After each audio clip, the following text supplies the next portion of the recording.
Hello बच्चों, कैसे हैं आप सभी। मैं मिसेस अनु रॉय आप सभी बच्चों का उड़ान एकेडमी के यूट्यूब चैनल में स्वागत करती हूँ। मोर छत्तीसगढ़, इसकी पिछली कड़ी में आपने हमारे पंडवानी की पुरोधा तीजन बाई के बारे में जाना था। आज हम जानेंगे एक ऐसे शख्सियत जिनकी पहचान केवल राजनीतिक क्षेत्र में नहीं बल्कि सांस्कृतिक क्षेत्र में भी सबसे पहचान बनाते हैं। वो कोई और नहीं है, उन्हें हम कला सम्राट के नाम से, संगीत सम्राट के नाम से जानते हैं, जो है हमारे राजा चक्रधर।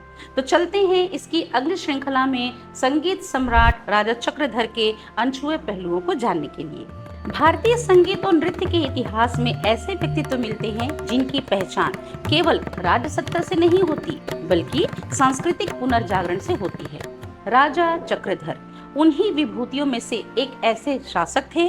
शासक से ज्यादा उनकी प्रतिष्ठा एक साधक, संरक्षक और रसिक के रूप में बनी, जिन्होंने कला की दरबार की शोभा को सामाजिक प्रतिष्ठा, वैचारिक आधार और सृजनात्मक विस्तार दिया। एक ऐसे युग के परिचायक जिन्होंने छोटे से राज्य रायगढ़ के नेतृत्व करता रहकर उसने शास्त्रीय संगीत, कथक और ताल साधन और सांस्कृतिक विरासत को महत्वपूर्ण केंद्र बना दिया। कलाकारों, आचार्यों, शिष्यों के बीच ऐसा वातावरण तैयार किया जिसमें परंपरा का सम्मान भी था व नवाचार की गुंजाइश भी। इसलिए वे मात्र राजा नहीं बल्कि सांस्कृतिक नेता भी कहलाए। इनके जन्म की बात अगर की जाए तो स्वतंत्रता पूर्व छत्तीसगढ़ राज्य के उत्तर पूर्व में रायगढ़ नामक छोटी सी रियासत के संस्थापक मदन सिंह के 8वीं पीढ़ी में धर्मप्रवण, प्रजावत्सल, शास्त्रीय एवं लोक कल्याण के संरक्षक राजा भूपदेव के द्वितीय पुत्र के रूप में 19 अगस्त 1905 को गणेश चतुर्थी के दिन रानी रामकुमार देवी को पुत्र स्वरूप इनकी प्राप्ति हुई। नन्हे महाराज के नाम से विख्यात इनके जन्म उत्सव को राजकीय गणेशोत्सव के नाम से प्रारंभ किया गया। यह गणेश उत्सव मेला पूरे देश में विख्यात हुआ, जिसमें हजारों की संख्या में देश के संगीतकार, नर्तक दल, साहित्यकार, पहलवान सभी का आना जाना लगा रहा। आगमन के साथ वे यहाँ कला प्रदर्शन भी करते थे, जिसका चक्रधर पर भी संगीत और साहित्य के प्रति रुचि जागने लगी। बाल्यावस्था यानी कि इन्हें यह शिक्षा पैतृक संपत्ति के रूप में प्राप्त हुई। बाबा घनश्याम पिता भूपदेव कला पारखी थे। चाचा पीपलाल व नारायण सिंह, अग्रज भाई नटवर सिंह ने विधि व तबला और पखावज सीखा था, जिसमें चक्रधर ने अपने चाचा नारायण सिंह से संगीत की प्रारंभिक शिक्षा व प्रेरणा को प्राप्त की। नृत्य की शिक्षा सीताराम से तथा पखावज राजा लक्ष्मण से सीखी। वैभव, अनुशासन, संस्कृति अध्ययन का एक संगम था।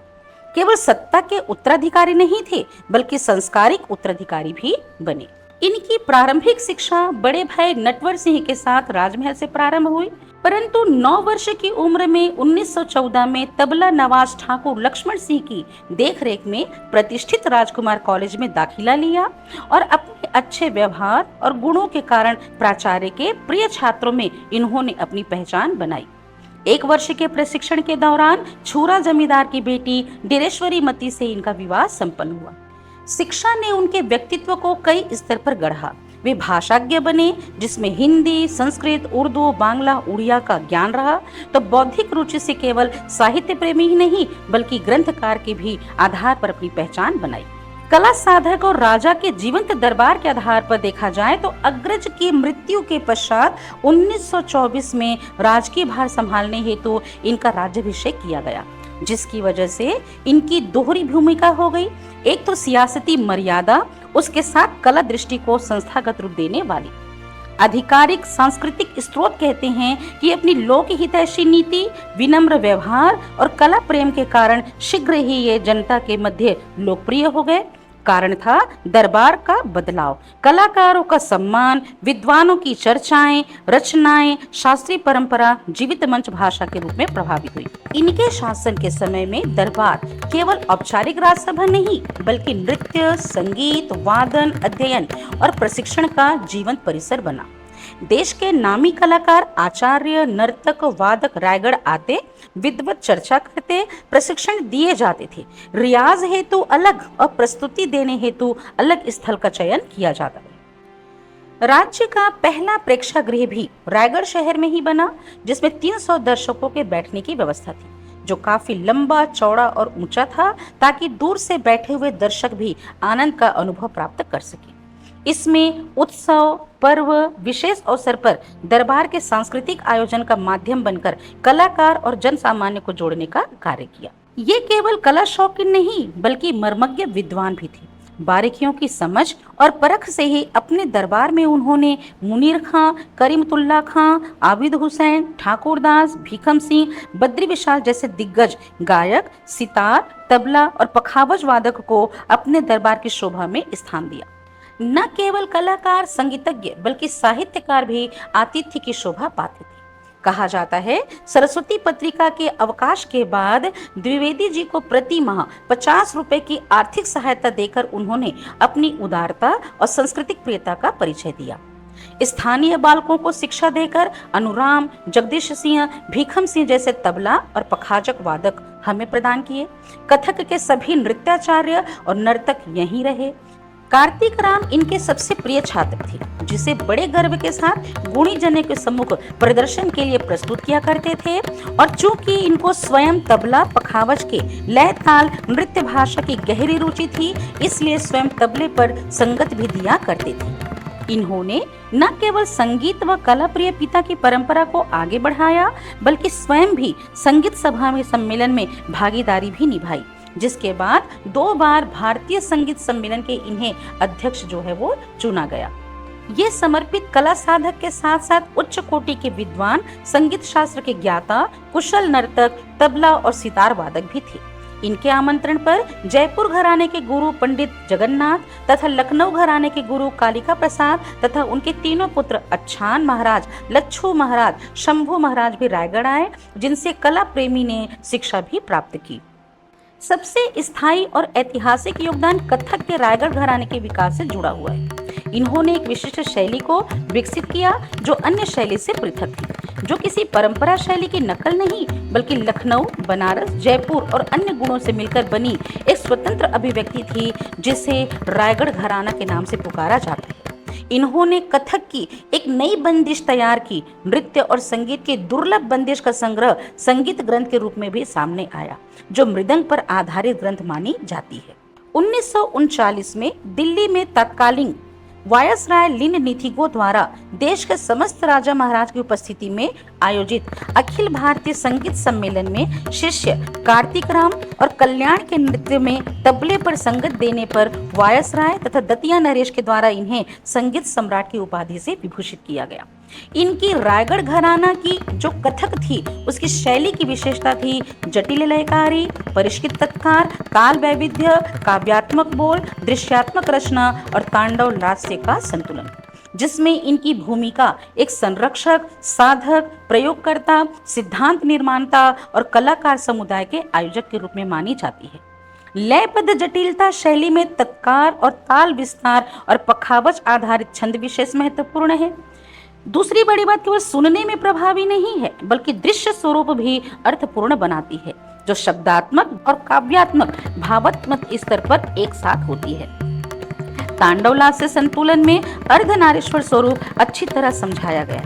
शक्ति और कोमलता, वीर्य और भावगति का माधुर्य का समन्वय देखने को मिलता है, जो केवल तकनीकी कौशल तक सीमित नहीं थी, बल्कि उसे दार्शनिक गहराई भी देता है। ग्रंथ रचनाओं की यदि बात की जाए तो इनका व्यक्तित्व केवल मंचीय कला व संरक्षण तक सीमित नहीं था। अध्ययनशील भाषज्ञ तो थे, ग्रंथकार भी थे।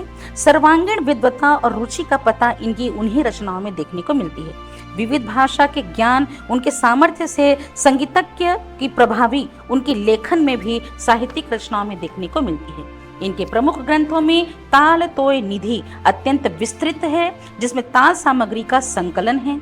नर्तन सर्वस्व जो हिंदी में लिखा गया है, कथक संबंधी व्यापक ग्रंथ है। इसका आधार आचार्य विशाखा दत्त के द्वारा रचित संस्कृत नर्तन रहस्य था, जिसमें नृत्य विमर्श के लेख के अनुसार कथक के अनेक पहलुओं को समेटा हुआ है। नृत्य संबंधी लास्य तांडव अंग का विवेचन रस भाव का गंतर भाव दिखाता है। मूरज पुराण ये मृदंग पर आधारित ग्रंथ है। पुष्पांकर, रागरत्न मंजूषा सभी की वर्तनी और लिपि में अंतर है, परंतु राजा ने सभी का संकलन एक सैद्धांतिक नियमों के अनुसार किया। इसके अलावा इनकी हिंदी की भी रचनाएं हैं। हिंदी काव्य में वे अपना नाम चक्रप्रिया और उर्दू में फरहत के नाम से लिखा करते हैं। हिंदी साहित्यिक रचनाओं में ताल बल पुरस्कार, अलकापुरी, तिलस्मी माया चक्र, रम्य रास, राजा बैरागढ़िया, काव्य कानन, रत्नहार और मृगरैनी प्रमुख मानी जाती है। वहीं उर्दू में जोशे फरहत और निगाहे फरहत को प्रमुख माना जाता है। इसके अलावा उन्होंने प्रेम की तीर नामक नाटक लिखा, साथ ही शादी की पहली रात। कहा जाता है कि इसका आयोजन उन्होंने मंचन जो है उन्होंने अपनी प्रेक्षागृह में कराया था। जब लोगों को पता चला कि राजा के द्वारा लिखे गए नाटक का मंच पर अभिनय कराया जाएगा तो कहा जाता है कि पूरा रायगढ़ समूह वहां पर आकर समा गया था और जिसकी प्रसिद्धि आज भी लोगों की जबान पर सुनने को मिलती है। उनके रंगकर्मियों में ठाकुर भीखम सिंह जो थे वो राजशाही रंगकर्मी थे जो हमेशा महिलाओं की किरदार की भूमिका को निभाया करते थे। इन्हें पतंगबाजी के शौकीन भी माना जाता है। कुश्ती में भी दिलचस्पी मानी जाती है, इसलिए कुश्ती के पहलवानों को भी संरक्षण दिया करते थे। इनके दरबार में जॉनी मुखर्जी, एस.के. वर्मा जैसे नामी पेंटर भी थे जो पोर्ट्रेट के अलावा पुस्तकों में चित्र निर्माण भी किया करते थे। इन्हें कला साधक कहा जाता है, सांस्कृतिक संरक्षक नहीं, बल्कि मानवीय व्यवहार तथा प्रजा हित के प्रति सजग शासक भी कहलाते हैं। रायगढ़ को इन्होंने प्रशासनिक और सांस्कृतिक दोनों प्रतिष्ठा दिलाकर दूर दूर तक खड़े एक बड़े कला केंद्र स्वरूप पहचान दिलाई। सभी खूबियों की वजह से जल्द ही रायगढ़ इप्टा का जन्म हुआ और रंगमंच के माध्यम से मंजे हुए रंगकर्मी आज हमें प्राप्त होते हैं। महज 42 वर्ष की आयु में ही राजा चक्रधर की 7 अक्टूबर 1947 को निधन हो गया। विशिष्ट योगदान को ध्यान में रखते हुए मध्य प्रदेश शासन द्वारा भोपाल में चक्रधर नृत्य कला केंद्र की स्थापना की गई। इनकी याद में वर्ष 1985 में चक्रधर समारोह की शुरुआत की जो प्रत्येक वर्ष गणेश उत्सव के समय पर आयोजित की जाती है। इसे चक्रधर नृत्य कला केंद्र द्वारा स्थानीय कलाकारों तथा जन सहयोग के योग से 1986 में शासकीय संरक्षण और मान्यता प्रदान करके आरंभ किया गया। आज यह समारोह राष्ट्रीय महत्व के सांस्कृतिक आयोजन स्वरूप प्रतिष्ठित तो हो चुका है, जिसमें देश के कलाकार भागीदारी निभाते हैं। इसका आयोजन सांस्कृतिक स्मृति का जीवंत रूप है। यह केवल श्रद्धांजलि नहीं बल्कि उस कला दृष्टि का सार्वजनिक उत्सव है जिसे उन्होंने अपने जीवन में सींचा। इनकी विरासत के 3 आयाम माने जाते हैं।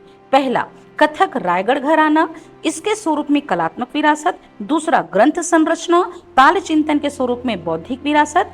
तीसरा, कला समर्थ शासन और सांस्कृतिक नेतृत्व स्वरूप में संस्थागत विरासत। आज जब हम कला संस्कृति के संरक्षण की चर्चा करते हैं तब इनका जीवन हमें यह सिखाता है कि संरक्षण केवल पुरस्कार देने से नहीं, राजाश्रय देने से नहीं, बल्कि उनके लिए उचित वातावरण, शिक्षा, कलाकारों का सम्मान, सिद्धांत निर्माण और दस्तावेजीकरण करने से दीर्घ दृष्टि सबकी आवश्यकता देखने को मिलती है। इन्हीं सभी कारणों से उनका नाम सांस्कृतिक इतिहास के अद्वितीय स्थान रखती है। 1 नवंबर 2000 को छत्तीसगढ़ राज्य के पृथक होने के बाद राजा चक्रधर की स्मृति में प्रति वर्ष कला और संगीत के क्षेत्र में योगदान देने वाले कलाकारों को राज्य स्तरीय चक्रधर सम्मान से सम्मानित किया जाता है। जब भी कभी कला संगीत की बात होती है तो शासकों में राजा चक्रधर का नाम एक संगीत सम्राट के नाम से पुकारा जाता है। आज की इस कड़ी में मैंने उस ऐसे व्यक्तित्व की चर्चा की है जो किसी परिचय के मोहताज नहीं है, जिसे संगीत सम्राट कहा जाता है। न केवल शासक बल्कि संगीत कला प्रेमी के भी नाम से अपनी पहचान बनाते हैं राजा चक्रधर। ऐसे ही कुछ महत्वपूर्ण और शख्सियत के बारे में, ऐसे महत्वपूर्ण स्थलों के बारे में जिनसे हम अछूते रह गए हैं, उन्हीं सभी को लेकर आप सबके सामने एक बार फिर से उपस्थित हो जाऊंगी। तब तक यूं ही मेरे साथ बने रहिए। आप सभी को इतने लंबे समय तक जुड़े रहने के लिए बहुत बहुत धन्यवाद। ढेर सारा प्यार और बहुत सारी शुभकामनाएं।